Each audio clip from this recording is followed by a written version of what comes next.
Anda kembali bersama Liputan 6 siang, saudara. Golkar masih kisruh. Golkar versi Abu Rizal Bakri melaporkan kubu Agung Laksono ke Barreskrim Mabes Polri. Dan untuk mengetahui bagaimana perkembangan di Barreskrim Mabes Polri, kami sudah bergabung dengan Edi Lius yang siap dengan laporannya. Edi, silakan. Ya, Jatiram ada juga saudara, tepatnya tadi pada pukul 11 siang ratusan orang yang mengenakan baju berwarna kuning mendatangi gedung Barreskrim Jakarta. Mereka yang terdiri dari Sekjen, Wakatum dan juga anggota Partai Golkar langsung meminta bertemu dengan Barreskrim, yaitu Komjen Pol Budi Waseso, untuk melaporkan adanya dugaan pemalsuan dokumen yang dilakukan oleh kubu Golkar versi Agung Laksono.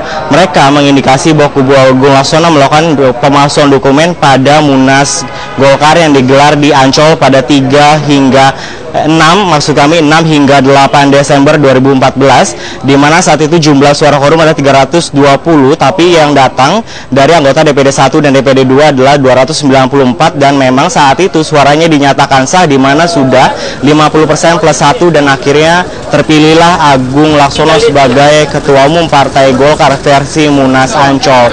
Nah, mereka mempermasalahkan quorum tersebut karena diduga bahwa dokumen-dokumen yang diberikan pada saat itu banyak anggota Partai Golkar DPD 1 dan DPD 2 yang juga ternyata sudah meninggal dunia. Jadi suaranya sebenarnya kalau versi Ical tidaklah sah. Nah, untuk mengetahui bagaimana sebenarnya liputan selengkapnya, berikut adalah liputan Debiden Apinawasari dan juga Fred Ferdinand untuk Anda.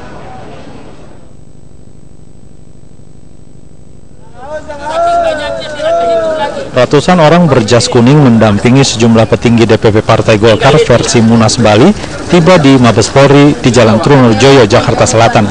Para petinggi partai dipimpin Sekjen Idrus Marham melaporkan kubu seterunya DPP Partai Golkar versi Munas Ancol ke penyidik Barreskrim. DPP versi Munas Bali menuding seterunya atas dugaan pemalsuan dokumen atas penyelenggaraan Munas Golkar di Ancol. Dugaan pemalsuan dokumen itu dilakukan pengurus DPD dari kubu Agung Laksono yang tidak memiliki hak suara agar Munas yang digelar di Ancol mencapai quorum.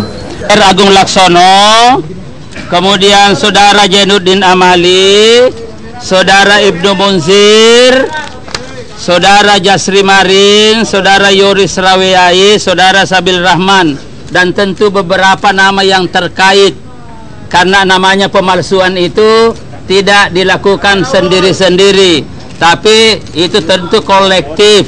Ini antara lain yang akan kita laporkan, dan ini yang menggunakan, paling tidak yang menggunakan surat mandat palsu. Rombongan Idrus Marham juga akan mendatangi Kemenkumham untuk melayangkan protes atas sikap dan putusan Menteri